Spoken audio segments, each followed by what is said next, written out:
Alors, bonjour tout le monde. Merci d'être présent. Alors, c'est toujours agréable d'avoir une belle salle remplie pour notre conférencier Pierre Serré, qu'on accueille ici pour nous présenter son livre « Voyage au bout de la mine ».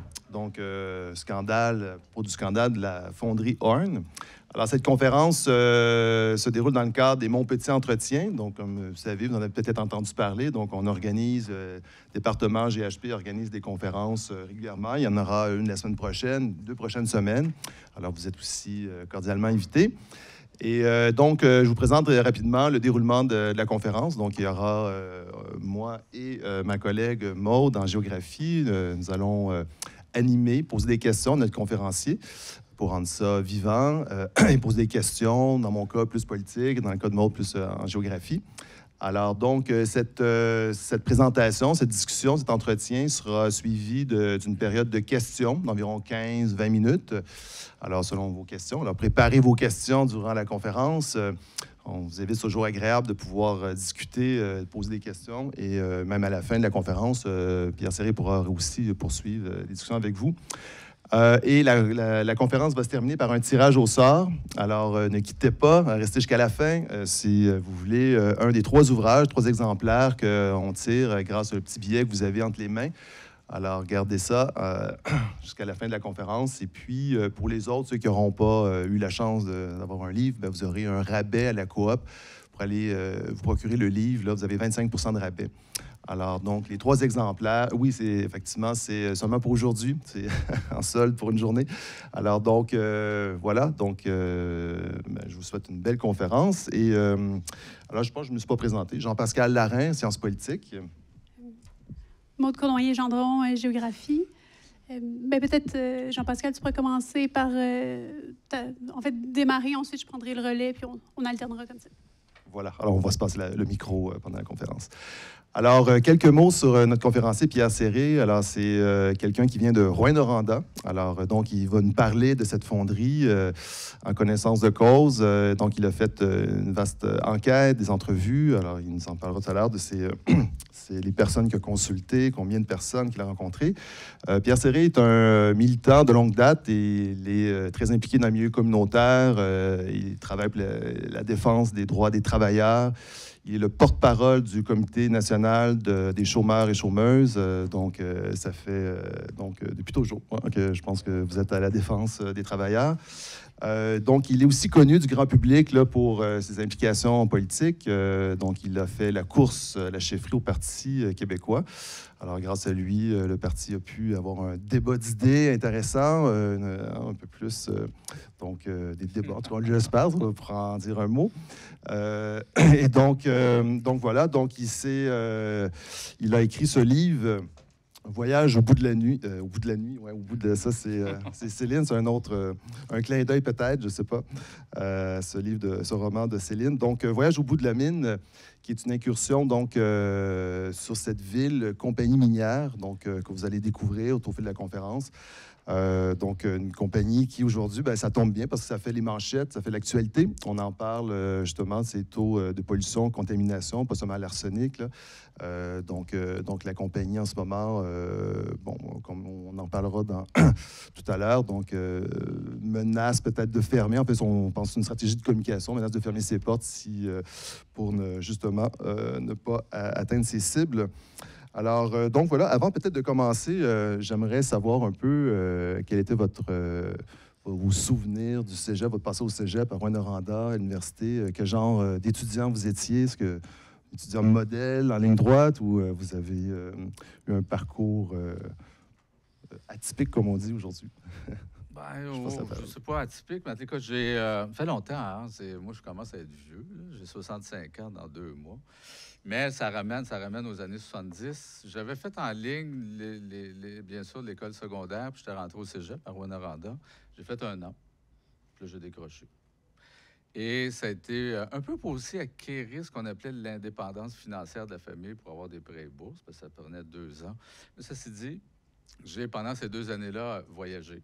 J'ai, à travers le Canada, jusque dans l'Ouest, bourlingué. Et quand je suis revenu à Rouyn-Noranda, on est à la fin des années 70, début 80, on va mettre sur pied une organisation communautaire à Rouyn-Noranda, un regroupement de chômeurs. Les taux de chômage sont très élevés en Abitibi à cette époque-là. Ils avoisinent les 15-20 %. Et on met sur pied donc cet organisme-là. Et je me raccroche en même temps au cégep. Je suis allé finir mon cégep cette dernière année d'études. Mais j'ai été happé très rapidement. Moi, je suis de la mauvaise herbe. Hein? Et la mauvaise herbe, ça repousse. Fait que là, mais j'ai été happé très rapidement, très jeune, par les milieux sociaux, par les milieux militants, si on définit ça comme ça.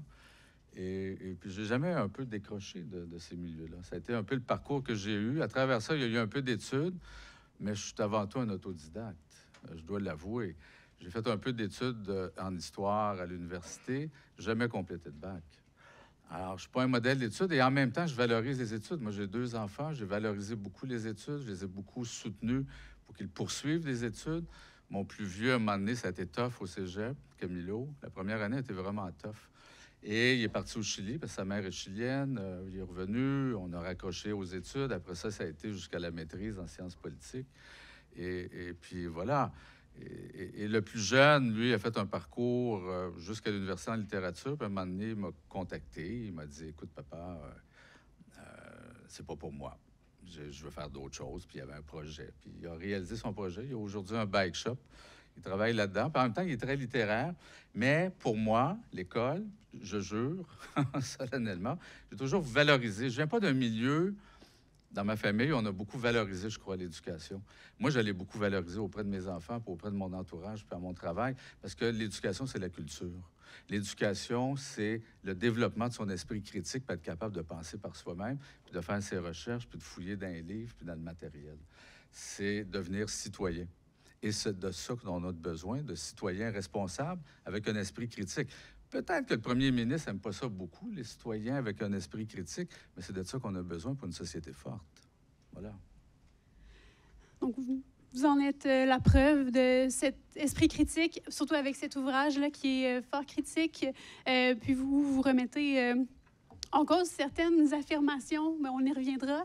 Moi, je voudrais peut-être vous amener, pour introduire cet ouvrage-là, qu'on pose en fait ensemble peut-être quelques points de repère. Où l'Abitibi, peut-être parler un peu de ce territoire-là, la ville de Rouyn-Noranda, puis qu'est-ce qui permet, en fait, de comprendre, comme vous le dites, là, je pense à la page 43, comprendre pourquoi est-ce qu'on a construit cette ville en pleine forêt, dans des mariages entourés de massifs rocheux, un peu, ce qui explique la présence de la ville de Rouyn-Noranda, puis un peu...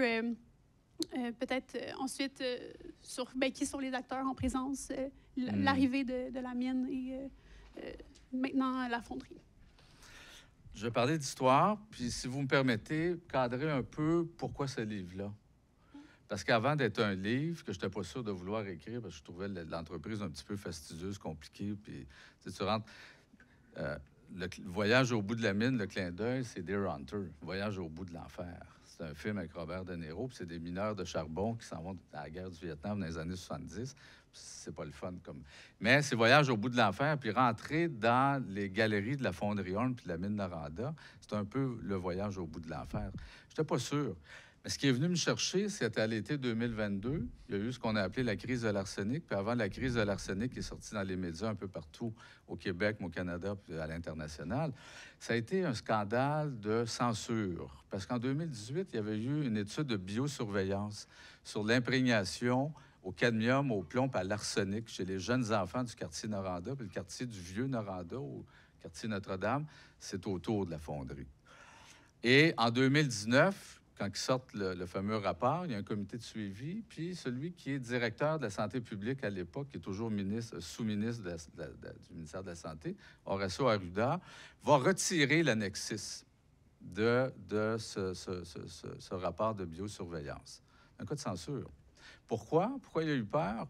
Bien, il a eu peur parce qu'on fait dans cette annexe un rapprochement entre le niveau élevé de cas de cancer du poumon à Rouyn-Noranda puis ce qui sort de la fonderie Horn. On ne fait pas un lien direct. La direction de la santé a tout le temps eu peur avec ces affaires-là, mais on commence à faire des rapprochements. Puis Arruda a eu peur, puis il a retiré l'annexe 6. Ce qui est un cas de censure, parce que c'est la direction de la santé publique qui avait fait son travail, son étude. Et ça va prendre 3 ans avant que ça sorte à la lumière publique. Mais quand ça sort, ça se met à débouler. Juin-juillet 2022, puis ça déboule sur un méchant temps. Alors là, ça devient le scandale de l'arsenic, la vraie affaire. Puis derrière l'arsenic, c'est d'autres métaux. Alors, moi, ça me ramène à mes souvenirs, parce que je suis parti de Rouen. Moi, je suis né effectivement à Rouen. J'ai grandi là, je suis allé à l'école là, mais je me suis politisé à Rouyn-Noranda. Mais je suis parti en 82. Mais ça me ramène à mes souvenirs, cet été-là, juin-juillet 2022. Puis c'est quoi ces souvenirs-là? C'est les souvenirs que le vendredi, quand j'étais petit, le vendredi midi, la sirène de la fonderie Horn se déclenchait. Puis ça ressemblait à une sirène de bombardement. Puis ça, c'était pour nous annoncer que sur la ville était pour se rabattre un gros nuage de fumée épaisse, blanche et puante. C'était l'anhydride sulfureux. Tout le monde rentrait dans sa maison, tout le monde fermait les fenêtres, tout le monde fermait les portes. À chaque vendredi. Mes souvenirs, c'est que la ville de Rouyn-Noranda a été construite autour d'un lac, le lac Ossisco. De ce côté-ci, tu as Rouen. De ce côté-ci, tu as Noranda. Ici, tu as l'hôpital, qu'on ne savait jamais s'il fallait l'appeler l'hôpital de Rouen ou l'hôpital de Noranda, mais ça a l'air que c'est l'hôpital de Noranda. Mais ce lac-là est un grand lac. Il y a 7 km de diamètre. Diamètre carré, qu'on dit, mais 7 km de diamètre, 3 km de long.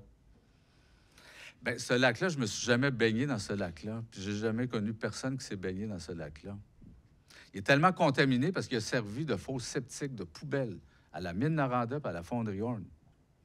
Puis encore aujourd'hui, j'ai posé la question à tout le monde que j'ai rencontré, les 25-30 personnes que j'ai interviewées, la mairesse, le député, l'ancien maire, le ci, le ça. Vous êtes-vous déjà baigné, vous, Madame la mairesse, dans le lac Ossisco? Ils font tous des yeux d'effroi. Personne à qui j'ai posé la question s'est baigné dans le lac Ossisco. Et je suis né en 1959. Puis quand j'étais petit, on me disait, il y a une usine de filtration, ils vont tout organiser ça, vous allez voir. Dans quelques années, on va pouvoir se baigner dans le lac. C'est jamais arrivé. Une autre affaire qui m'est revenue dans la tête. En arrière de la fonderie, à des kilomètres à la ronde, c'était des terres de boue orange. C'était les résidus miniers. On ne savait pas que c'était des résidus miniers. Tout ce qu'on voyait, c'était de la terre orange qui avait tué toute forme de végétation. Ça ressemblait à une espèce de paysage lunaire d'où émergeaient quelques vieux troncs pourris. Nous, on pensait dans notre tête d'enfant que c'était des sables mouvants. C'était les résidus miniers. C'était ceux de la fonderie Horn puis de la mine qui rejetaient dans notre environnement. On marchait autour de ça. Alors, bien sûr que ça vient me chercher, ces souvenirs-là. Puis je raconte ça à des amis à ce moment-là qui disent, voyons donc, comment ça qu'on n'a jamais su ça?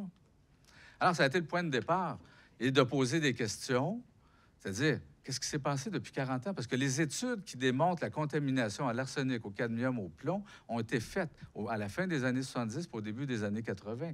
Que s'est-il passé en 40 ans? Pour que là, tout d'un coup, ça ressurgisse. La deuxième question, la classe politique, qu'ont-ils fait? Tous ces députés, parfois députés ministres, qu'ont-ils fait? Pourquoi ont-ils gardé le silence? La fonderie Horn, tu ne peux pas l'éviter, elle est là. Elle est là, elle est dans la ville. Tu ne peux pas vivre là puis faire abstraction des cheminées de la mine Noranda, c'est impossible. Alors, qu'a fait la classe politique? Le syndicat, qui était extrêmement pointu en avant sur toutes ces questions de santé-sécurité, puis de santé environnementale, de santé publique, au début des années 80, on va en parler. Mais aujourd'hui, il reprend le discours de la compagnie. Il dénonce quasiment les études de biosurveillance qui démontrent la contamination et l'imprégnation à l'arsenic chez les jeunes enfants. Alors voilà, où en sommes-nous? Bien, on rentre là-dedans, puis si on fait un peu d'histoire, bien, ça a été fondé dans les années 20, ça, Rouen puis Noranda, puis ça a été fait parce qu'il y avait des gisements qui ont été découverts là, de cuivre, d'or, d'argent, la fameuse faille de Cadillac. Si tu me permets, je vais te citer dans ton livre à la page 37, où justement il y a des questions. Donc, tu mènes, tu pars de ce constat pour faire une enquête remontée aux origines de Rouyn-Noranda, son histoire. Donc, le premier chapitre porte un peu sur l'historique de l'histoire de Rouyn-Noranda. Alors, je le cite à la page 37. « Comprendre le développement de Rouyn-Noranda nous ramène nécessairement à une condition essentielle. Sans ces gisements de métaux non ferreux, jamais, au grand jamais, on n'aurait construit en pleine forêt dans les années 1920, dans ces marécages entourés de massifs rocheux, les villes de Rouyn et de Noranda.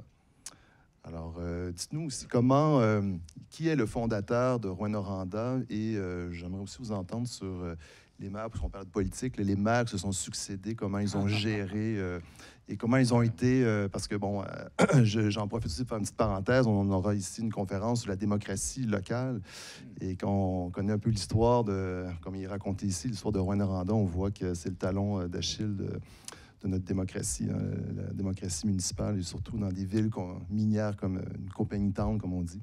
Voilà, c'était ça. C'était vraiment une compagnie town. C'est-à-dire que la ville de Noranda, c'était deux villes distinctes, deux municipalités distinctes, là, chacun de son côté du lac, très proche quand même géographiquement et physiquement. Mais d'un côté, Noranda a été construit sur les terrains appartenant à la Noranda Mines. Et les terrains de la Noranda Mines ont été... la Noranda Mines s'est fondée au début des années 20. Ils ont racheté ça des prospecteurs, le fameux Edmond Horn, et sa petite compagnie qui s'appelait Trémois, je ne sais pas trop quoi, Corporate Machin, qui avait fait ses inspections, puis qui avait découvert ce gisement.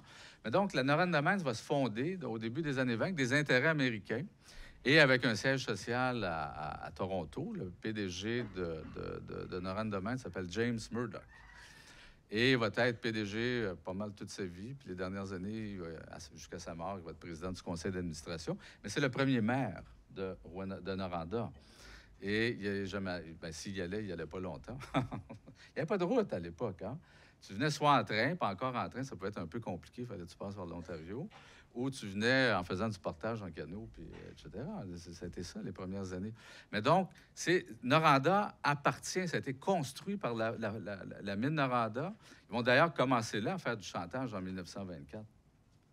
Parce que déjà, au moment où il n'y a pas encore de fonderie, ils n'ont pas encore commencé à travailler sur la mine, mais le gouvernement de l'époque, le gouvernement Tachereau, il dit fonderie, anhydride sulfureux.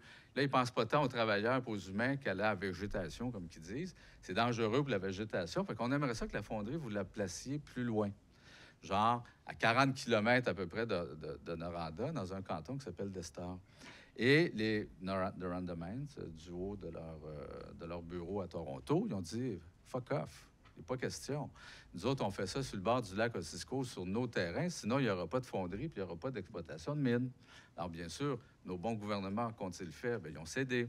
Alors, ça s'est construit sur le bord du lac, puis ils ont construit, ils ont vendu des lots, puis loué, puis etc., tout autour de la mine. La rue Portelance, où vivent du monde, où a vécu toute sa vie un des premiers présidents du syndicat des travailleurs de la mine Noranda, CSN, au début des années 80. C'est la rue Portelance, au bord de la rue, mais c'est les clôtures de la fonderie. Alors, ça s'est fait comme ça. Puis c'est parce que... Puis ça s'est fait très vite aussi d'attirer. Parce que fin des années 20, c'est la crise. C'est la crise économique, c'est le grand crash. Fait que le monde, il cherche le vie. Alors, tu as plein de monde qui vont débarquer à Rouyn et à Noranda. Noranda, ville fermée, c'est-à-dire contrôlée par la mine, avec toute cette succession de maires toujours élus par... C'est une drôle d'expression, élus par acclamation. C'est-à-dire qu'il n'y a pas d'opposition, puis c'est nommé toujours par la mine, jusqu'en 1967. Et le dernier, d'ailleurs, qui a été là de 50 à 67, s'appelle Frédéric Hébert. Il est fantastique, ce personnage-là. C'est lui qui a écrit la loi constitutive de Noranda. C'est lui qui va signer un bail sur l'utilisation de l'eau, l'approvisionnement en eau, pour la fonderie Horn et bien sûr la ville, et le gouvernement de l'époque, qui est le gouvernement du Plessis, en 1947. Il est notaire, Frédéric Hébert. Il va être secrétaire de la ville de 1927 à 1950, devenu maire en 1950 jusqu'en 1967. Aussi, tant qu'à faire, président de la commission scolaire, jamais d'opposition. C'est ça une compagnie town. Ça appartenait à compagnie, puis la compagnie était roi et maître. Rouyn, c'est différent, c'est plus bordel. C'est le gros bordel, puis un développement beaucoup plus bordélique. C'est un maire dans les années 70, Coutu, qui va commencer à mettre un peu d'ordre pour avoir un plan de développement d'urbanisme, etc., puis à construire de vraies infrastructures. Mais c'est clair, et ça l'était à travers l'histoire, que le pouvoir de la fonderie, des dirigeants, qui à l'époque étaient Noranda Mines, rachetés par Glencore depuis je ne sais plus combien d'années, bien, ils dominent. Hein, la vie politique à Rouyn-Noranda. Mais c'est les gisements. Beaucoup d'immigrants sont venus travailler. Énormément d'immigrants, au tout début, sont venus travailler dans les mines. Et on voit dans votre livre, on voit bien là, puis que c'est une entreprise qui a un pouvoir tentaculaire, qui contrôle la municipalité, tout, mais c'est aussi une entreprise qui va, vous l'avez mentionné, Glencore, qui va être partie prenante d'une multinationale. Quand on dit une multinationale, dans notre tête, on pense à une entreprise qui est dans plusieurs pays, mais souvent c'est un ensemble, c'est plusieurs entreprises qui forment un réseau. Et là, jusqu'à l'échelle internationale, Glencore, c'est une entreprise aujourd'hui qui est, je pense, le siège social, en fait, c'est anglo-suisse, si j'ai bien compris. Et dans votre livre, vous mentionnez le Consortium international des journalistes d'enquête où on a révélé que Glencore avait pratiqué l'évasion fiscale à grande échelle. On a plus de 34 000 fois, ça a été cité, c'est ressorti dans les Paradis Papers, là, qui en fait, ce sont des fuites hein, il y a eu les Panama Papers, et donc on a découvert un peu tout le réseau des paradis fiscaux et comment des entreprises comme Glencore, finalement, échappaient en bonne partie au fisc. Donc, je ne sais pas si vous pouvez nous dire quelques mots là-dessus. Cette entreprise qui, d'ailleurs, j'ai fait une petite recherche, là, qui est accusée de corruption, qui a des poursuites judiciaires contre elle. Donc, ça semble être une entreprise qui a une très mauvaise réputation et qui, ça donne ça du chantage ici, là, mais peut-être quelques mots sur cette multinationale, en fait, qui on est resté à peu près dans les mêmes paramètres. Moi, je me suis demandé au début, Noranda Mines, ce qui est devenu une grande multinationale. Mais est-ce que c'est vraiment cette affaire-là qui est partie à Rouyn-Noranda en 1924? Et oui, c'est vraiment parti là, cette compagnie-là. C'est bien sûr des intérêts américains qui ont devenu assez rapidement des intérêts canadiens avec des gens très puissants. Et la Noranda Mines, rapidement, va, à travers les années 30, 40, 50, se développer, mais à travers le monde. En Amérique latine, entre autres, au Salvador, au Nicaragua, ailleurs, jusqu'au Chili. Noranda Mines au Chili. C'est-à-dire, ils vont souvent s'acoquiner avec des régimes qui sont des dictatures et donc bénéficier de régimes de faveur au Nicaragua, par exemple. Alors, les travailleurs, les mineurs qui vont travailler dans ces mines-là de cuivre, etc., vivent dans des conditions, je veux dire, tu veux même pas y penser. Ça n'a pas de bon sens. À peu près, quand il y a eu des enquêtes, à peu près tous les travailleurs étaient affectés par la silicose, qui est une maladie industrielle, et t'en meurs. Et ils vivaient dans des baraquements, dans des conditions vraiment affreuses. Et eux, ils faisaient peut-être même en pire que ce qu'ils faisaient déjà à Rouyn-Noranda. Ils se foutaient complètement et de la santé des gens et de l'environnement. Et Noranda Mines était devenue une grande multinationale avec des ramifications à travers le monde. Au Chili, quand Allende est un gouvernement socialiste, prend le pouvoir en 70, la première chose qu'il va faire, ou une des premières choses qu'il va faire, c'est de nationaliser le cuivre. Comme nous, on a nationalisé l'électricité, eux autres, c'est le cuivre. Il va nationaliser le cuivre en 71. Ça veut dire quoi, nationaliser le cuivre? Ça veut dire que grosses compagnies internationales, sortez de notre pays. On vous paye, là, mais sortez de notre pays. Il y a eu un coup d'État en 73, et là, c'est le général Pinochet qui va prendre le pouvoir. Bon, voilà. Et la première compagnie de cuivre ou ces grandes minières internationales, la première à revenir au Chili, c'est Noranda Mines.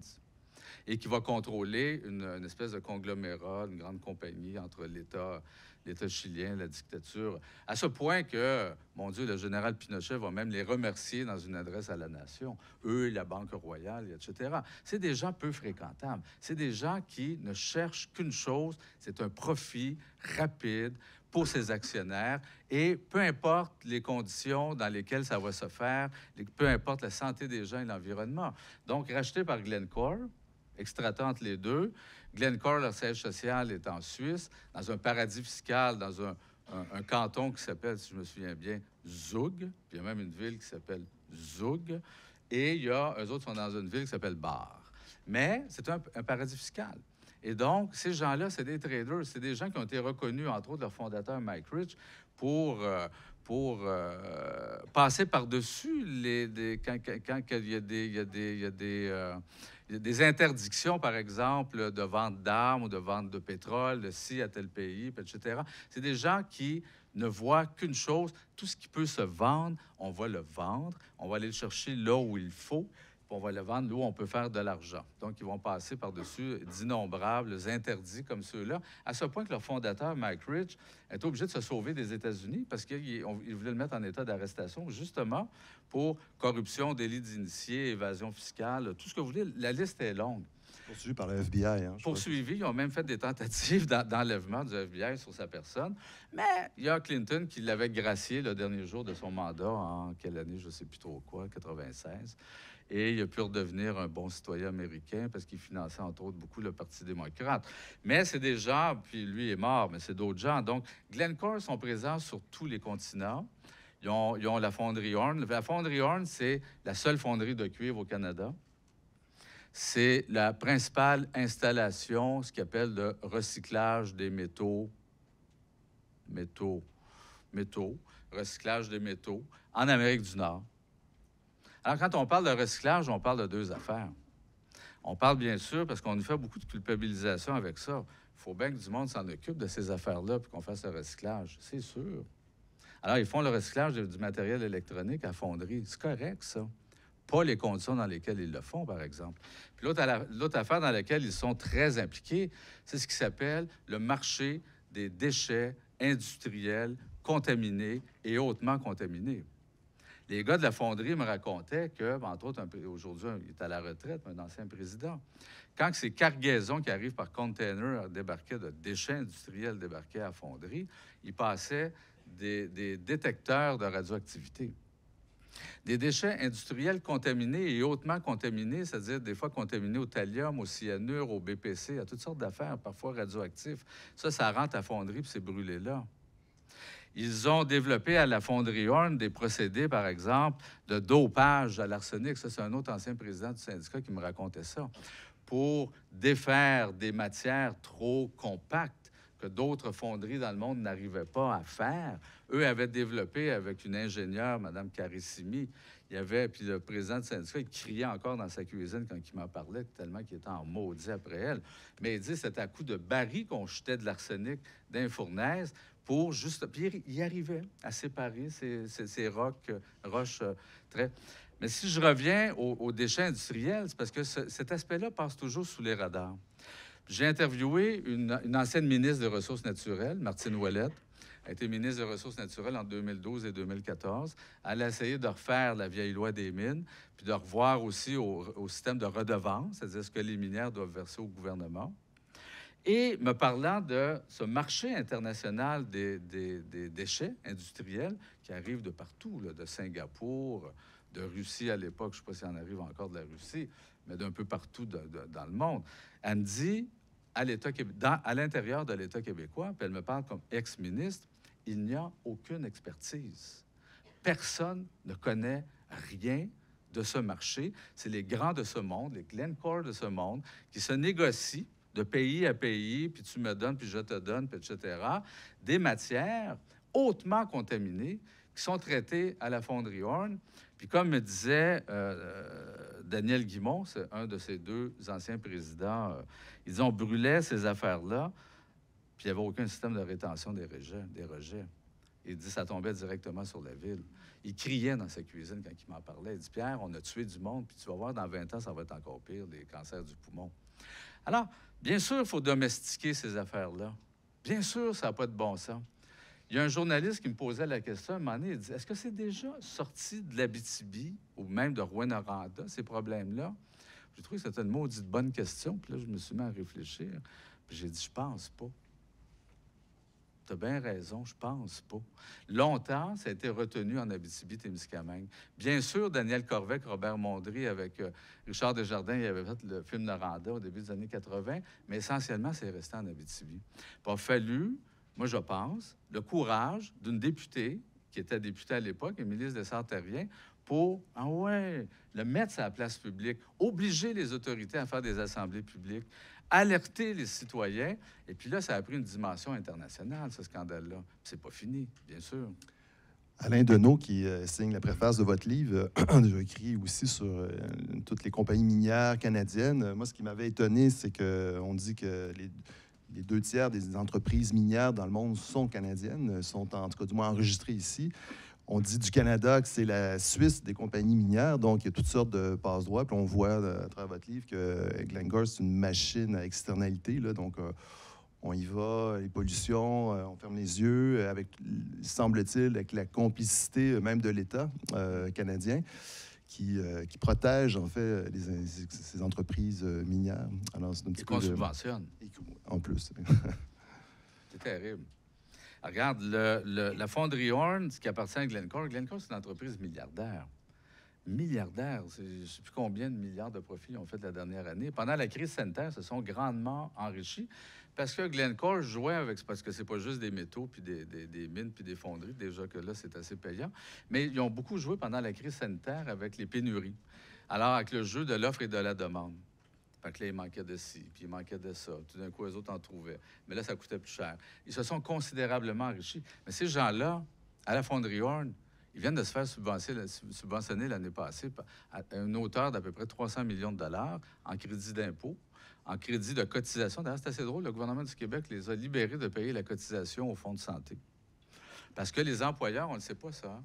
Parce qu'on ne le voit pas quand on travaille sur notre chèque de paye, mais les employeurs, comme la CSST, payent une cotisation, un pourcentage de la masse salariale qui s'en va au Fonds de santé pour payer le système de santé. Alors, Glencore a été exonéré pendant les 10 prochaines années de payer sa contribution sociale au Fonds de santé. Ça fait du gouvernement du Québec à peu près 150 millions. Puis le fédéral est débarqué une semaine plus tard avec son budget. On dirait que ça se parle, ces gens-là, mais avec les mêmes histoires de crédit d'impôt, etc. Au total, pour une compagnie multimilliardaire qui empoisonne la population, qui tue l'environnement à Rouyn-Noranda à des dizaines de kilomètres à la ronde, on les subventionne. C'est vraiment extraordinaire. Et puis, la prétendue menace de fermeture de la semaine dernière, si on regarde le communiqué de presse de la fonderie sorti la même journée, ils nous disent « Moderniser va nous coûter plus cher. » Donc, nous sommes en discussion depuis des semaines avec le gouvernement. Discussion de quoi? Voyons donc. On le sait bien. Qui a laissé couler cette information la semaine dernière qu'il y avait menace de fermeture? Parce qu'on a besoin des bonnes jobs. Parce que à Rouyn-Noranda, ce que fait le gouvernement de la CAQ, c'est de briser la solidarité dans la communauté en opposant la santé puis les jobs. Puis les jobs, bien, c'est 600 personnes qui travaillent à la fonderie, 400 syndiqués, 600 au total, 600 familles, 600 qui ont des cousins, puis du monde autour d'eux. Ça crée une pression énorme sur la population.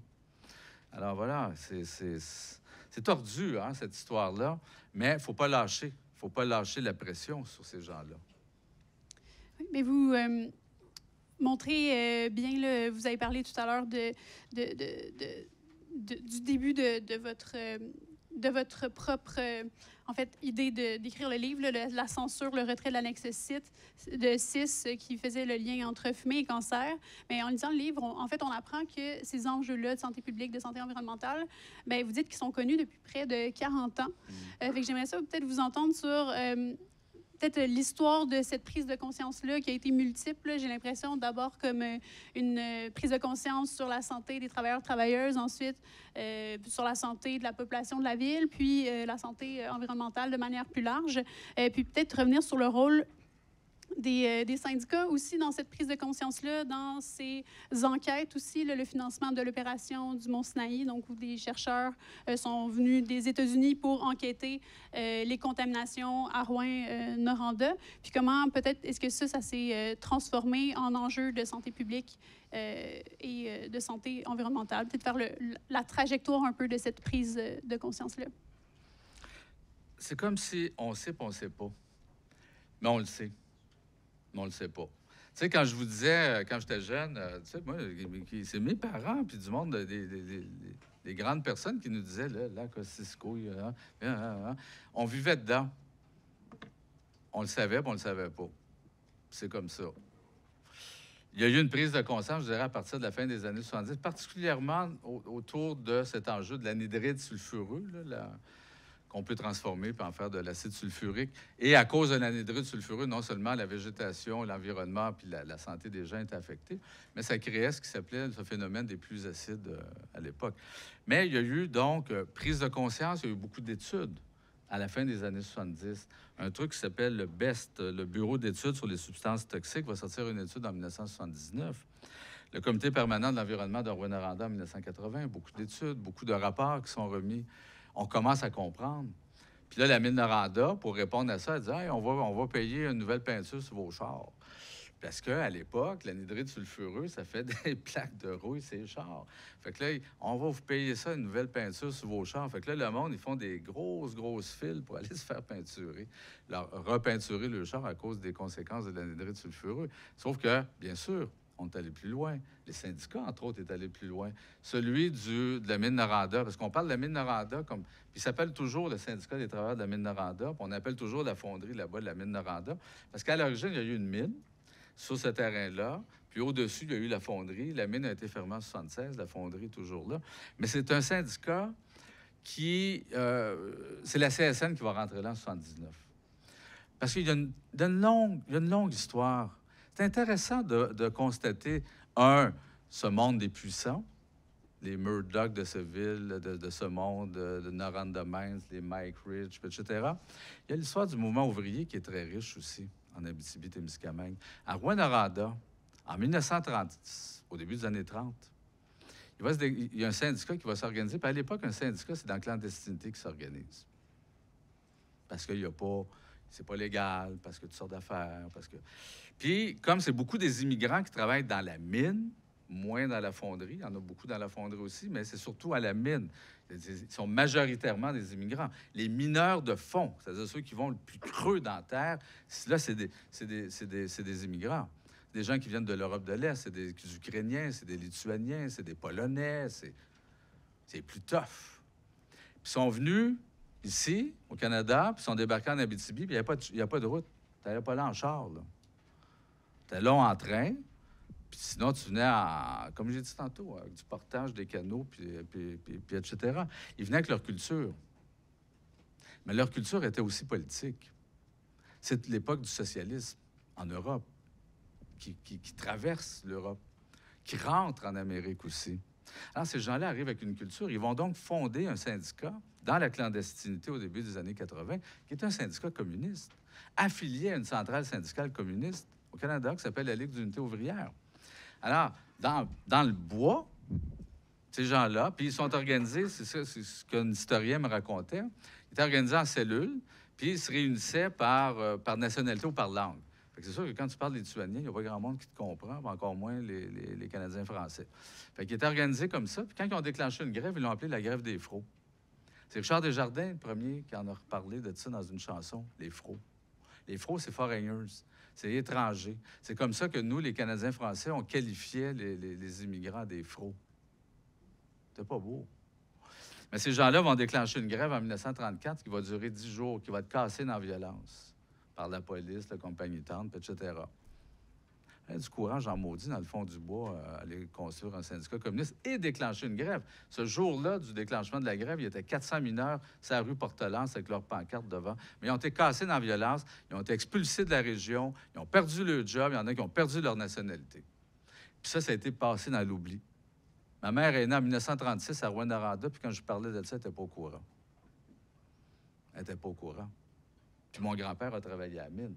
Mes oncles, mon père, mon frère, mes cousins, le monde travaillait à la mine. T'es pas au courant. C'est Richard Desjardins qui était un des premiers à chanter ça. Et Benoît Baudrigaud, qui est un historien régional, donc, à documenter ces affaires-là. C'est fascinant, mais ils sont fait casser. Puis les autres expériences syndicales par la suite, jusqu'à temps que les métallos rentrent dans les années 50, puis là, ça a été plus... Bon, il y a eu une grève, bon, OK. Mais, donc, les métallos, sur les questions de santé et sécurité. Et la CSN, à la fin des années 70, va aller chercher la mine Noranda et la fonderie et faire de l'enjeu de la santé publique et de la santé et sécurité quelque chose d'extrêmement important. Et ils vont aller chercher des chercheurs et des médecins de l'hôpital Mont-Sinaï, New York, qui sont, entre autres, dans un département spécialisé sur les questions de santé et sécurité en milieu de travail, de maladies industrielles. Et ils vont débarquer une cinquantaine au début des années 80. Jean-Claude Corvet, qui est un de ces organisateurs du syndicat à Rouyn-Noranda, il dit, écoute, c'est un hôpital de campagne, parce qu'il y avait 956 travailleurs qui devaient passer un par un à être testés, examinés, passer tous les tests médicaux. C'est une opération qui s'est déroulée sur 2-3 ans. Et à la fin, donc, quand que le Mont-Sinaï ou l'hôpital Mont-Sinaï, qui est une grosse affaire à New York, qui plonge ses racines au 19e siècle, c'est une grosse affaire qui a sa propre école de médecine. Puis quand ils ont sorti le rapport en 1983, on documentait. les effets néfastes sur la santé publique du cadmium, du plomb, de l'arsenic, et c'est les mêmes 3 métaux qui sont ressortis en 2022, et sur l'environnement. Et tu avais un syndicat extrêmement préoccupé et engagé sur ces questions-là. Et c'est pour ça que le point de départ du livre, grosso modo, c'est une des questions, en tout cas, c'est « Mais qu'est-ce qui s'est passé en 40 ans? » Parce que j'ai interviewé une femme qui s'appelle Donna Mergler, qui est une professeure spécialisée, neurophysiologiste, ou spécialisée sur les questions environnementales de santé et sécurité en milieu de travail, et qui avait participé à cette enquête-là au début des années 80. Elle me dit, quand c'est sorti, ça a été un choc dans la ville. Puis je m'en souviens comme ça, moi aussi. Ça a été boum! Parce que jamais auparavant, on avait fait une opération de cette envergure-là et qui dérangeait grandement. Puis après ça, comme le silence qui s'est réinstallé, l'oubli qui s'est réinstallé.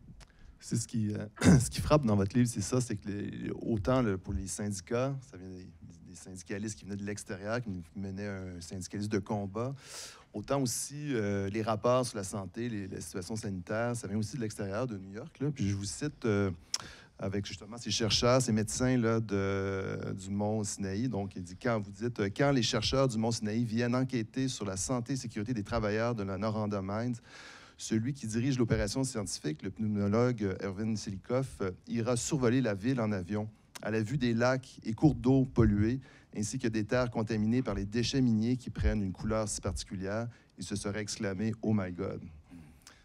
Mais c'est ça qui est frappant, c'est on a l'impression qu'il faut avoir recours à l'extérieur, une expertise extérieure, ou encore, bon, ici, les syndicats, c'est des idées socialistes qui venaient de l'Europe, etc., qui ont passé par les États-Unis, mais donc, comme vous dites, une chape de plomb, on a l'impression qu'il s'abat assez rapidement quand ça vient le temps de dénoncer. Tu fais ça à tes risques et périls hein, d'affronter la mine Noranda.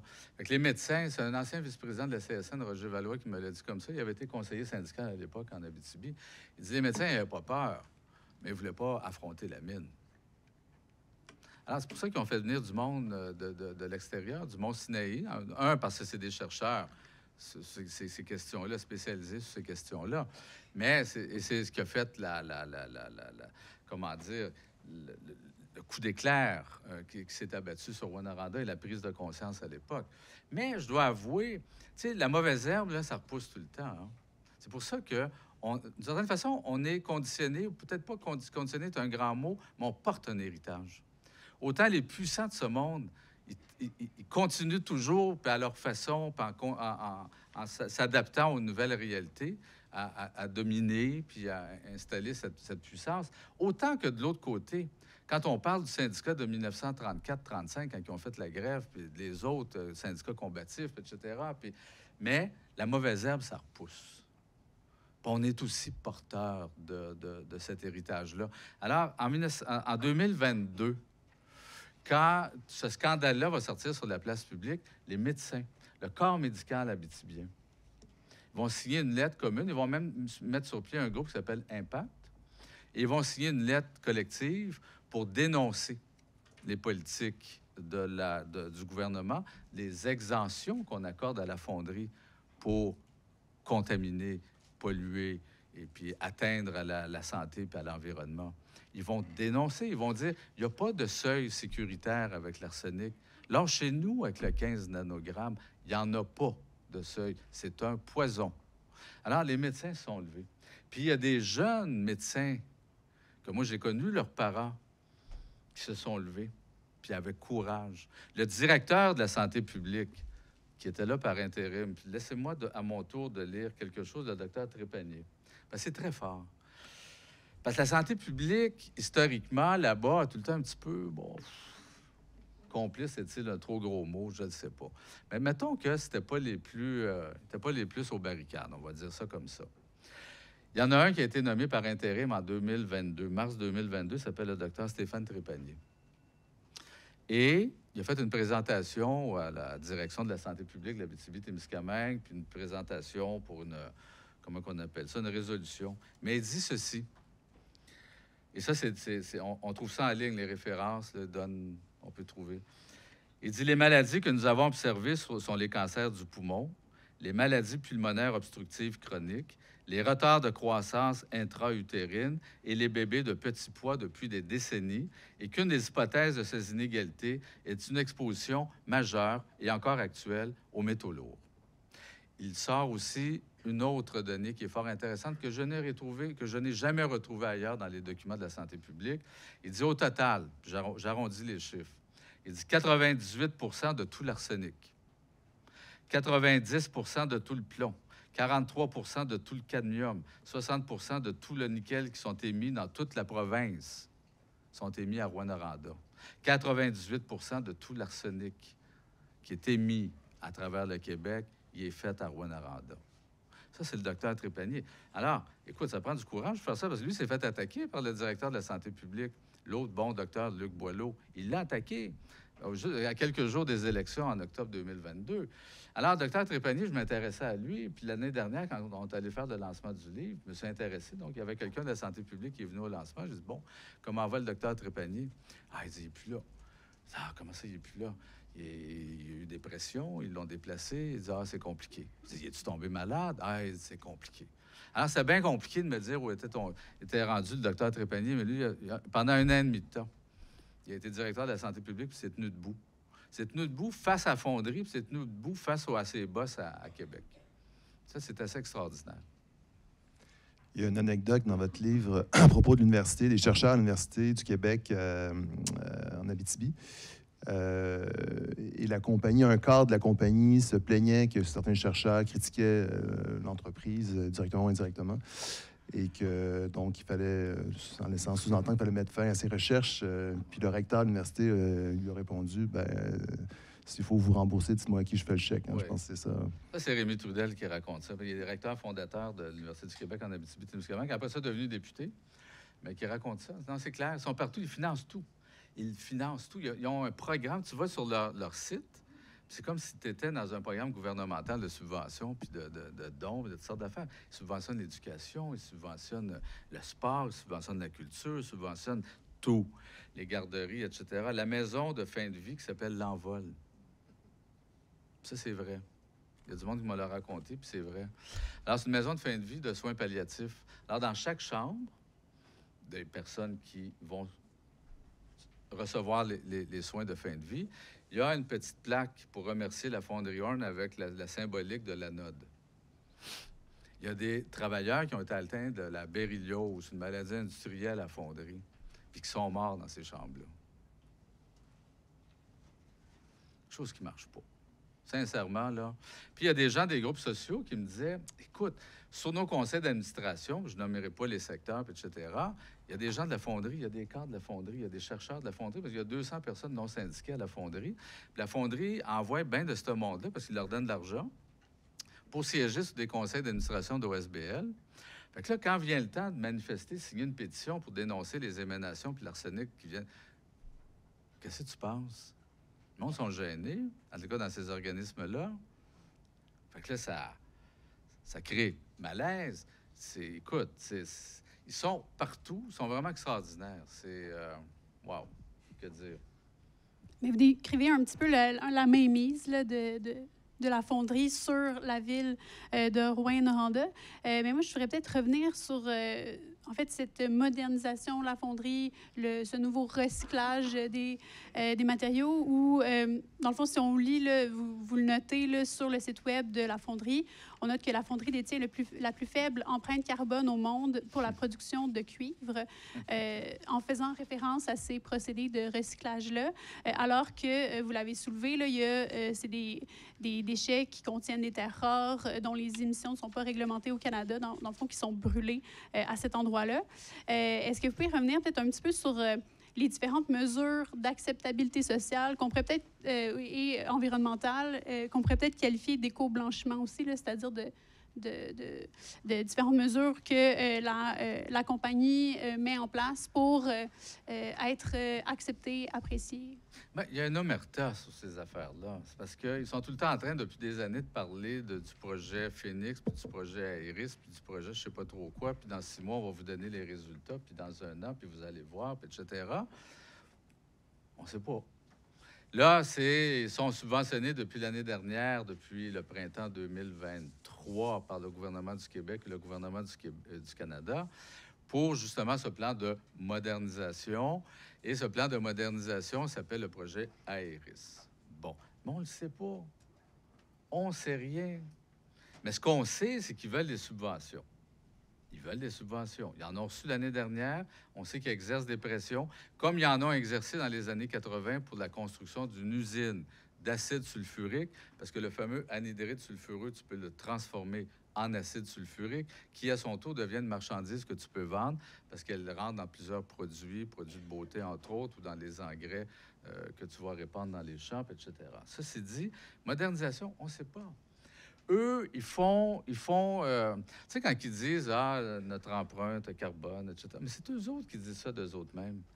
On ne sait pas. Ce qu'on sait, c'est que, puis ça, c'est des scientifiques qui m'en ont parlé, puis d'anciens, encore une fois, par exemple, Martine Ouellette, comme ancienne ministre des Ressources naturelles, elle dit, puis il y en a plusieurs qui pensent la même chose, c'est probablement pire qu'avant. Dans le sens que là, bien sûr, on a les 3 métaux là, qui sont dangereux pour la santé, le cadmium, le plomb, l'arsenic. Elle dit là, il y a d'autres choses. Les fameux déchets industriels contaminés et hautement contaminés que la mine ou la fonderie au Glencore ne veut pas communiquer le contenu puis les niveaux de contamination, puis contaminer à quoi? Ils ne veulent pas. Là, il y a une cause qui vient d'être gagnée devant un tribunal. Probablement que ça va les obliger à, puis nous verrons. Mais ils ne veulent pas en parler. Alors, on a des contaminations, par exemple, à ce qui s'appelle les terres rares. On a des contaminations au thallium. Le thallium, qu'est-ce que le thallium? Moi, je l'ai découvert en écrivant ce livre-là. Alors, quand on parle du tableau périodique des éléments, genre aluminium, Al, cuivre, Cu, oxygène, O, ces affaires-là, thallium, Tl. Alors, le thallium est l'élément le plus nocif, le plus dangereux pour les mammifères. Alors, qu'est-ce que les mammifères? Je me suis posé la question, ça.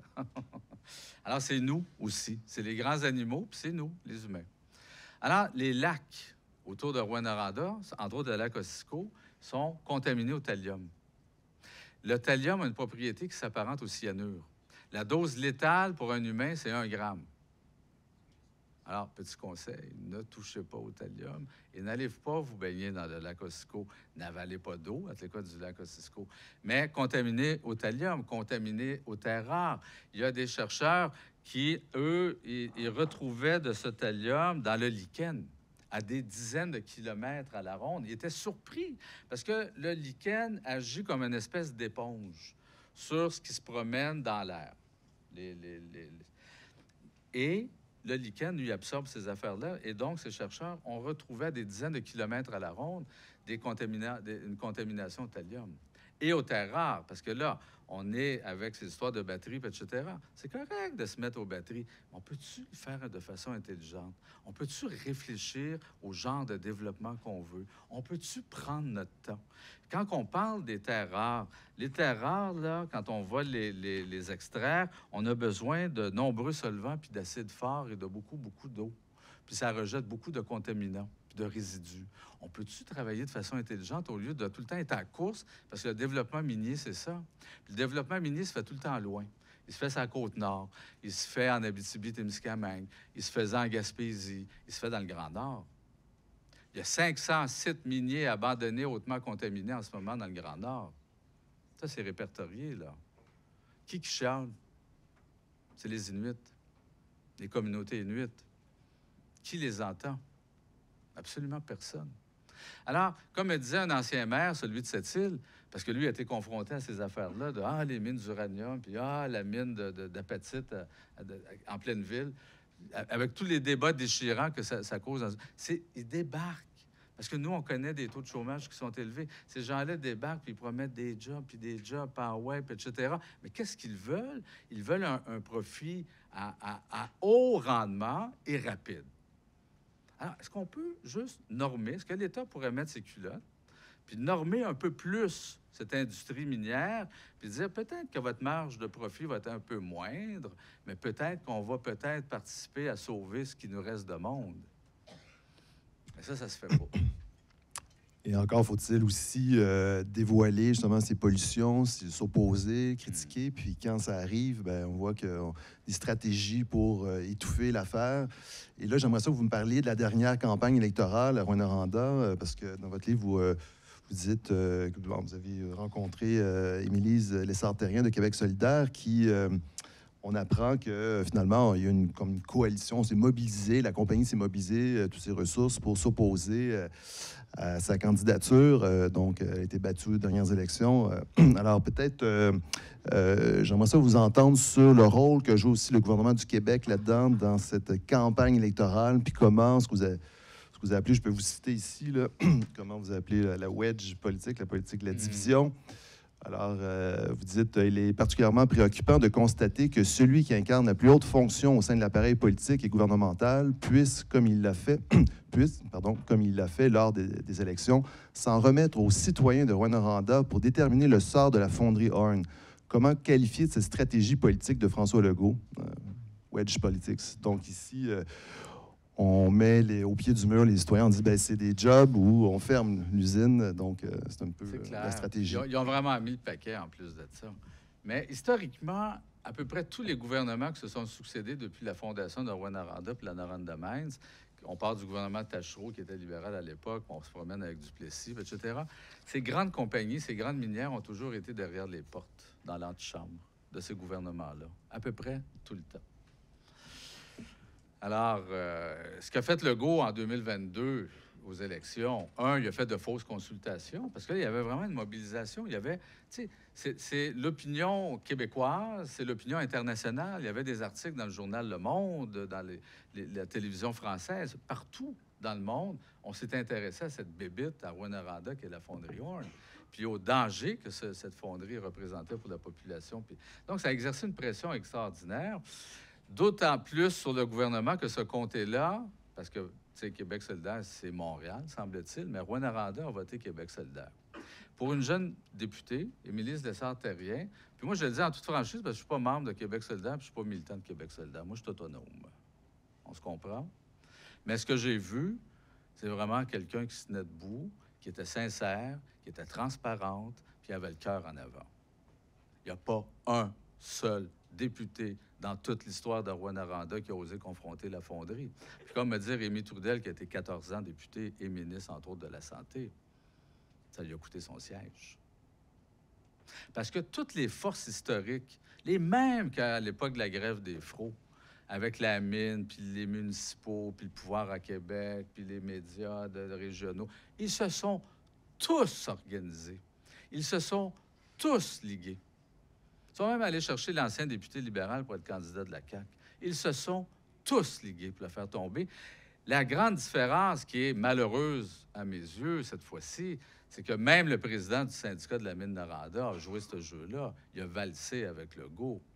Ils sont allés dire des niaiseries à quelques jours des élections. Écoute, là, il tenait tellement à reprendre Rouyn-Noranda, Legault, qui était là le 29 septembre. L'élection, c'est le 2 ou le 3 octobre. Hein? C'est 2 ou 3 octobre, le lundi suivant, en tout cas. Le jeudi 29 septembre, il était là, puis là, il disait, écoute, si vous voulez fermer l'usine, ben votez pour elle. Votez pour ce gang-là qui viennent de Montréal. Hein? Parce qu'ils viennent de Montréal, eux autres. Ben oui, ils viennent de Montréal. Alors, votez pour eux autres. Puis il s'en prenait au corps médical, qui exagère. La santé publique qui exagère. Puis si vous voulez des jobs, votez pour nous autres. J'ai jamais vu un premier ministre, puis là, je peux comparer avec Jean Charest, n'importe qui, j'ai jamais vu un premier ministre avec cette fonction-là, débarquer dans une communauté, dans une ville de 40 000 habitants, pour semer la discorde et la division comme il le fait. Déjà, les problèmes créent une forme... C'est anxiogène pour bien du monde, ces problèmes-là. Ils se demandent, qu'est-ce que c'est faire, puis mes enfants, puis je devrais-tu partir? Ma maison, elle va-tu perdre la valeur? Il y a du monde qui capote un peu là, avec ces affaires-là, puis c'est normal. Mais lui, il est allé semer la division.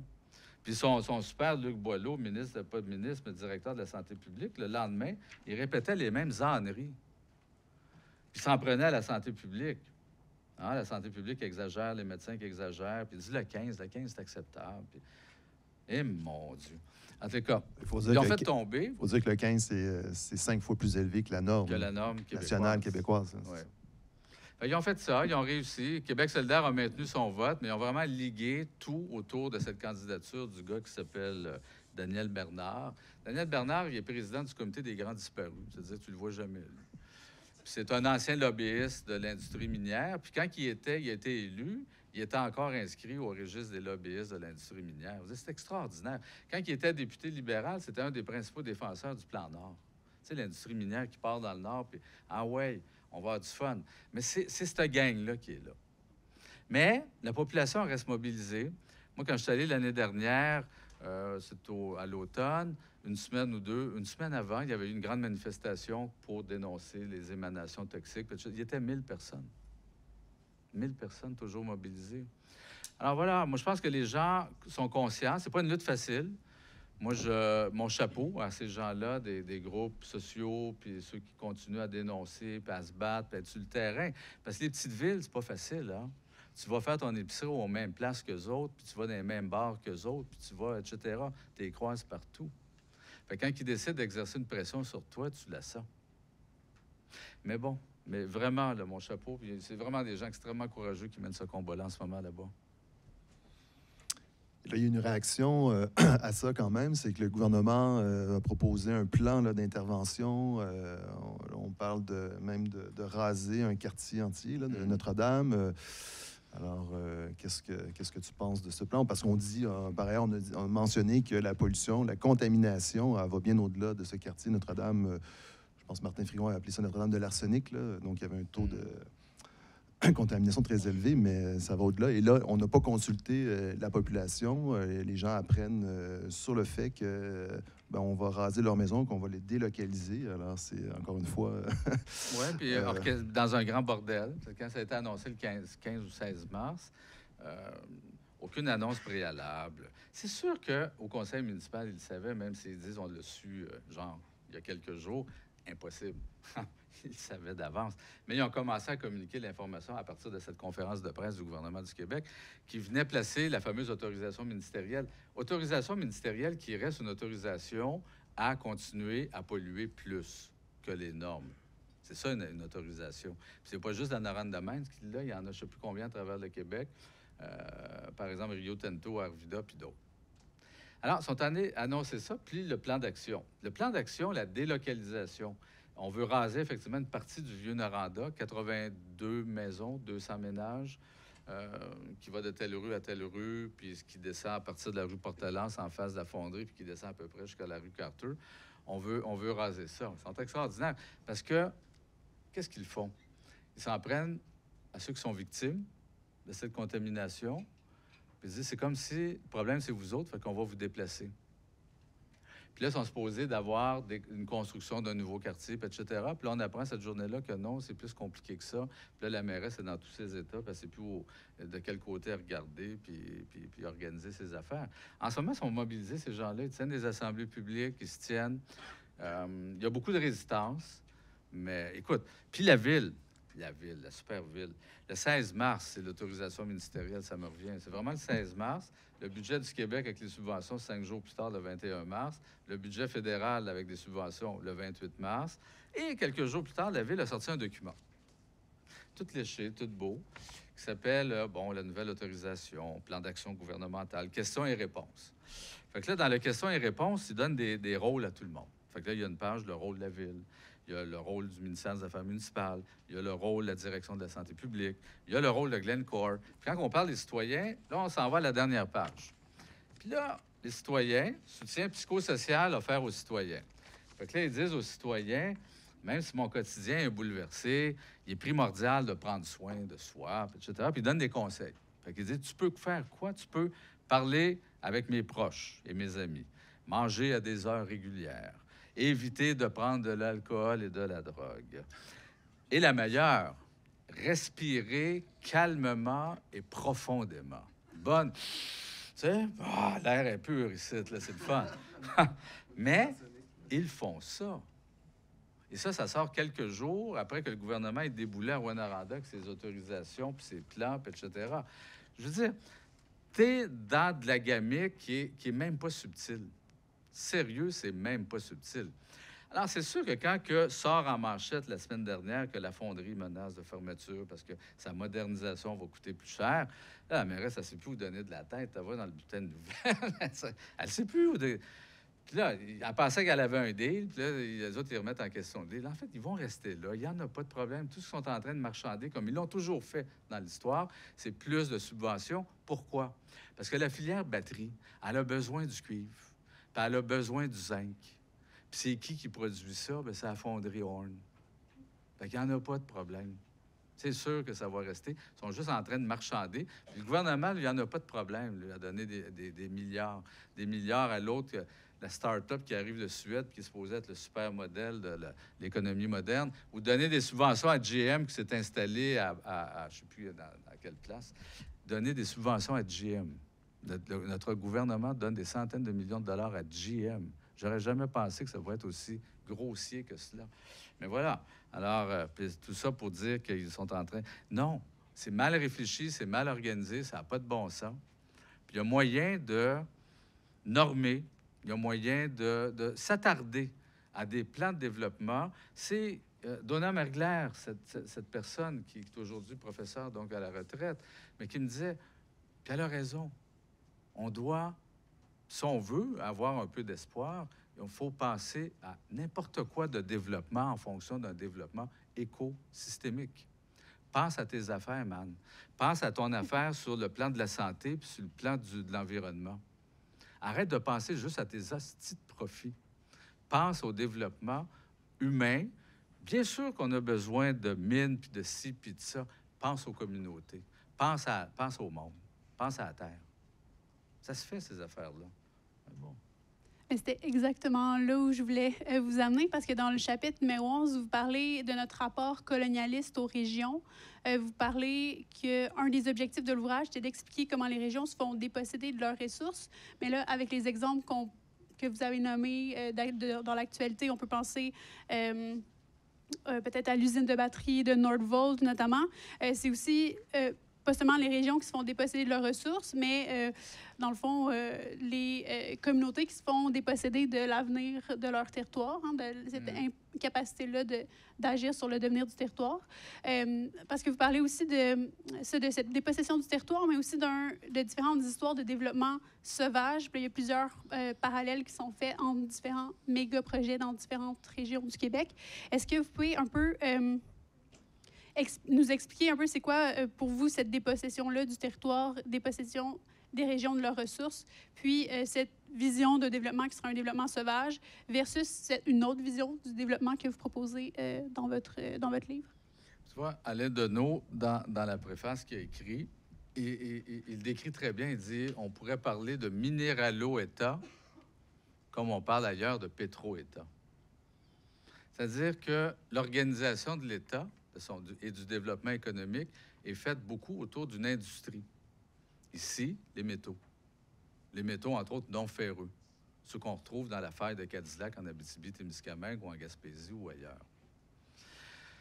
Alors, puis quand j'étudiais la mine Noranda puis la fonderie Horn, plus que je parlais avec du monde, plus je m'apercevais que je ne parlais pas juste de Rouyn-Noranda. Je parlais de La Tuque, je parlais d'Arvida, je parlais de Shefferville, je parlais de Shawinigan, je parlais d'un peu partout, je parlais de Murdochville. Partout, dans nos régions, qu'un certain premier ministre, à une certaine époque, a parlé de régions ressources, bien, c'est ce rapport colonialiste. En Abitibi, pour donner cet exemple, c'est la même histoire en Gaspésie, à Murdochville, c'est la même histoire sur la Côte-Nord. C'est nos ressources naturelles. Ce sont nos ressources naturelles. Puis on donne un bord ouvert à ces prédateurs financiers pour venir exploiter ces affaires-là de n'importe quelle façon. C'est pas normal. Il y a des fortunes colossales qui se sont bâties sur l'extraction de ces métaux et par l'exploitation de nos travailleurs. Et des fortunes colossales qui ont été délocalisées ailleurs, qui sont passées, entre autres, par du blanchiment dans les paradis fiscaux. 34 000 fois Glencore qui ressort dans la crise des Paradise Papers. Franchement. Alors, Martine Ouellette, que j'aime bien par ailleurs, qui était ministre des Ressources naturelles, bon, c'est sûr que je ne la suis pas politiquement, là, mais j'ai beaucoup d'admiration. C'est la seule, je pense, de tous les ministres des Ressources naturelles depuis 100 ans qui s'est tenu debout. Puis qui a voulu refaire le système de redevances. Les redevances, c'est hey, tu t'en vas pas avec. Oh, tu vas laisser une partie de ton profit, là, tu vas le laisser ici. Les redevances s'en vont à l'État. Qui a voulu renégocier un pacte avec les minières. C'est un ancien président de la CSN qui s'appelle Jacques Letourneau qui était là, lui, à ce fameux colloque où ils ont réuni les minières, les syndicats, etc. Il était sur l'estrade d'honneur. Il dit, j'avais jamais vu ça. Il dit, c'était, tu les vois jamais, les vrais étaient là. Il y avait toutes des faces de troc qui étaient toutes habillées pareil. Il y avait tous des trench coats avec leur petit attaché-case. Ils étaient tous pareils. Et une porte-parole de l'industrie minière qui a déclaré aux médias, puis dans le cadre de ce colloque-là, c'est pas au Québec que ça va... On va régimenter l'industrie minière intermondiale ou internationale. Voyons donc. Voyons donc. Puis elle a essayé. Puis elle a vraiment essayé d'avoir un nouveau pacte sur les redevances. Elle avait un plan, puis elle avait un projet de loi, puis etc. C'est à l'intérieur de son propre gouvernement qu'on l'a cassé. C'est à l'intérieur de son propre gouvernement qu'on l'a cassé. Parce que la première ministre, qui était Pauline Marois, à l'époque, est allée au printemps 2013, je crois, est allée à Rouyn-Noranda. Les minières ont organisé des manifestations. Ils ont libéré tous les travailleurs sur leur temps de travail. Ils ont rempli les autobus avec des dossards de la compagnie, des pancartes de la compagnie, tous les noms de compagnies que tu regardes, les minières, pour aller dénoncer justement le plan de Martine Ouellette de redevances minières, parce que, pauvres, elles étaient pour fermer ces mines-là si on les obligeait à partager un peu leurs profits. Et bien sûr, écoute, on m'a dit qu'il y avait 1500 personnes dans les rues de Rouyn-Noranda. Alors, bien sûr que la première ministre a dû être un peu ébranlée par cette levée de bouclier, cette démonstration de force des minières. Puis ils ont cassé le projet. Ils ont mis le genou à terre. Il faut arrêter de faire ça. Il faut arrêter. Si on veut être digne comme peuple, puis avec un gouvernement qui respecte cette dignité du peuple, mais il faut arrêter de faire ces affaires-là. Oui, c'est pas seulement un enjeu québécois, c'est aussi à l'échelle internationale, c'est des multinationales. Alors aujourd'hui, d'ailleurs, en conclusion, votre livre, vous dites « Plus rien ne doit être comme avant ». On est rentré dans un nouveau monde avec les problèmes climatiques, etc., les problèmes d'environnement. Alors, on ne peut plus faire comme avant, effectivement. Puis votre plaidoyer pour une approche écosystémique, mais surtout aussi votre plaidoyer, qui, je pense qu'en vous lisant, c'est pas un livre qui est déprimant du tout. C'est au contraire... on constate qu'à toute époque, il y a des gens, des citoyens qui se mobilisent, qui sortent, qui dénoncent et qui font avancer, qui peuvent faire avancer les choses. Et évidemment, c'est ce que ça prend aujourd'hui, une mobilisation citoyenne avec une vision écosystémique. Oui. Alors, j'ai utilisé des expressions très, très crues, très carrées, mais je ne suis pas un partisan de la rupture. Moi, je crois profondément à la démocratie. Mais la démocratie, c'est un projet en soi encore. Puis il faut continuer à développer la démocratie, pas entre autres dans le domaine économique, puis dans les rapports économiques. Il faut démocratiser ces endroits qui sont des espèces de lieux un peu où règne l'omerta. Il faut démocratiser, il faut élargir les frontières de la démocratie. La démocratie, elle va s'élargir quand les citoyens sont conscients, sont informés, quand ils osent prendre la parole, quand ils osent s'organiser. Et c'est comme ça, je pense, on n'aura jamais des grands moments de rupture, mais on peut faire avancer les choses. On peut faire avancer les choses, puis dans cette direction-là, je crois qu'il faut aller. Merci beaucoup. C'est déjà, le temps passe vite. Alors, ce serait le temps de la période de questions. Alors, je vous invite à aller au micro, ou sinon, peut-être, vous pouvez parler de votre place aussi. Oui, c'est mieux, hein, au micro, voilà, oui, pour l'enregistrement, effectivement. Alors, s'il y en a qui ont des questions, sujet, d'ailleurs, j'en profite aussi pour faire le lien avec cette conclusion qu'on va recevoir à Douaumont-Petit une politologue, Laurence Bérère, qui va nous parler de la démocratie à l'échelle locale, puis la participation des citoyens justement au processus de décision politique. Alors, il y a des solutions, il y a des avancées aussi démocratiques qu'on peut faire, surtout à l'échelle locale au Québec, là, municipale. Alors, donc, une question de ma collègue Catherine. Oui, merci. Donc, Catherine Scott, professeure de géographie, très intéressant. Je dirais, a priori, j'inviterais le gouvernement, Glencore, idéalement, à aller se baigner dans le lac Ossisco. C'est ça, une petite trempette. Puis, deuxièmement, dans le fond, j'aimerais savoir si vous avez présenté votre ouvrage à Rouyn-Noranda. Est-ce que vous êtes allé le présenter là-bas? Ça s'est passé comment? Est-ce que vous avez envoyé une copie à du monde qui serait intéressé d'avoir peut-être un miroir devant eux? Ben oui, je suis allé. On a fait le premier lancement du livre à Rouyn-Noranda. Tu sais, c'est comme. Aller là, c'est comme coucher dans mon char de la chanson de Richard Desjardins. Hein? Tu retournes, wow, là où sont tes souvenirs, puis ta jeunesse, puis toutes sortes d'affaires. Mais c'était vraiment très beau et très touchant, cette rencontre-là. Le lancement, il y avait à peu près 80 personnes. Il y avait des retraités de la fonderie. Puis là, je me suis aperçu que les gars de la fonderie parlent pas, les travailleurs, parlent pas bien avec les mouvements citoyens. Ils ne parlent pas. C'est vraiment deux mondes. Et les 3-4 retraités de la fonderie, entre autres Jacques Labonté, qui était le président à l'époque de l'opération Mont-Sinaï, sont venus se réfugier à côté de moi, du côté gauche. Mais tu avais 70-80 personnes, c'était vraiment touchant, c'était vraiment très beau. Franchement, là, wow. Et ils venaient justement d'organiser la semaine précédente cette manifestation-là. Les maires au front ont pris le livre. Ils sont allés, dans les semaines qui ont suivi, sont allés au conseil municipal prendre le micro, parce qu'il y a une période qui est ouverte au public. Et ils sont allés chacune, puis ça a été filmé. Je trouve ça vraiment touchant. J'ai vu le petit vidéo qui ont tourné avec ça. Et c'est des mères et c'est des grands-mères. Et c'est pas... T'es pas dans un milieu militant avec un discours structuré puis des références de toutes sortes d'affaires puis tout. Non, non, non. Des mères et des grands-mères de Rouyn-Noranda qui commençaient en disant « Moi, je suis né en telle année sur telle rue. J'habite toujours là. J'ai tant d'enfants ou j'ai tant de petits-enfants. » Ils prenaient le livre et en lisaient un extrait. Oh, wow! Et qui sont allés remettre une copie à chaque membre ou une partie des membres du conseil municipal. La réaction des membres du conseil municipal, écoute, wow! La mairesse, je pense qu'elle est troublée par cette situation-là qui la dépasse, je crois. Mais elle jouait beaucoup sur les émotions dans sa réaction au maire au front.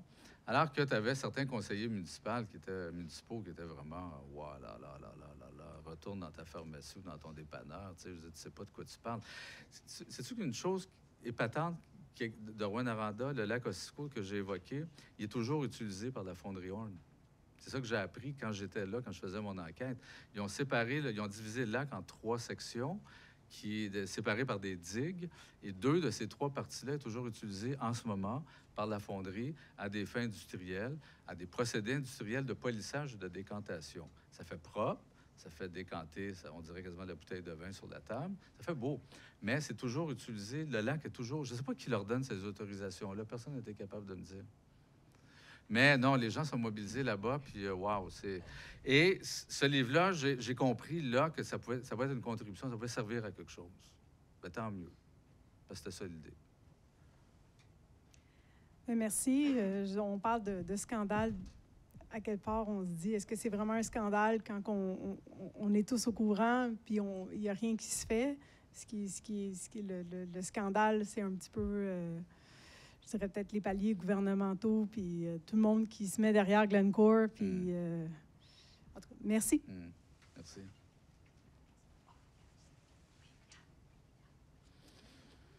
On a vu récemment le dernier oncologue à Rouyn plier bagage. Est-ce que vous pensez que ces capitulations-là, répétées du gouvernement face à la multinationale, motivent un peu ces personnes-là à faire ça, entre autres? Je ne sais pas, parce que l'oncologue en question n'a pas voulu faire de déclaration publique, mais il semblait, par les gens qui le connaissent, que ça faisait partie de la game. Pourquoi il quittait la région? Parce qu'à un moment donné, j'ai des enfants. Et c'est ça, hein, le truc, j'ai des enfants. Qu'est-ce que je veux? Il y a une médecin qui a participé au groupe Impact il y a 2 ans, et on s'est suivi un peu, Facebook, etc., qui est partie. Parce qu'elle a des enfants, puis elle réfléchit. Et c'est tout ça, là, qui est en jeu et qui est très difficile pour bien du monde, qui crée une pression. qui écrivent une vraie pression. Mais les gens qui restent et continuent à se battre, c'est vraiment important parce qu'il n'y a jamais eu de pression comme il y en a actuellement à sa fonderie. Jamais.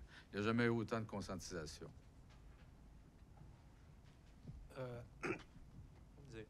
Avant ou après la publication du film, est-ce qu'il y avait genre des avocats qui vous avaient envoyé des lettres pour cesser la publication de votre film? Non, je sais pas. Du livre? Oui. Non. Non. Il y a... non. Par contre, un des grands coups qui avait été fait au début des années 80, c'était le film Noranda, qui avait été fait par Daniel Corvec, Robert Mondry, puis c'est Richard Desjardins qui était à la recherche à l'époque. Et la mine Noranda avait essayé d'empêcher la sortie du film à Télé-Québec, qui s'appelait Radio-Québec à l'époque. Puis il y a eu des histoires d'avocats, etc. Le livre, j'ai rien reçu, mais j'ai pris à peine aussi de... Il y a 500, je ne sais plus combien de notes de bas de page. Il n'y a pas une phrase qui s'accote sur une recherche puis sur des références. Alors, si on veut dire que ce qui est marqué là n'est pas vrai, wow! Levez-vous de bonheur, messieurs de la fonderie Horn, parce que c'est vraiment documenté. Il y a Alain Deneau, hein, qui préface votre livre, qui a été poursuivi par Barry Gold à l'époque, là, donc qui a été réduit au silence par des poursuites vraiment...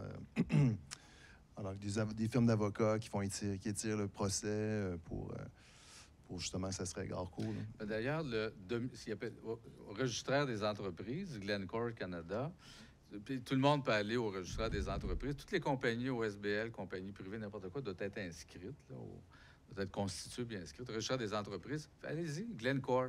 Là, vous allez voir que là, ce qui s'appelle l'adresse, le domicile élu de Glencore Canada est dans un bureau d'avocat à Montréal, McCarthy-Tétrault. Et McCarthy-Tétrault, c'est là où Jean Charest travaille. Et c'est là où il y avait une avocate Josine Karine Joiselle, qui représentait Glencore dans des causes contre la société civile et contre le système de santé.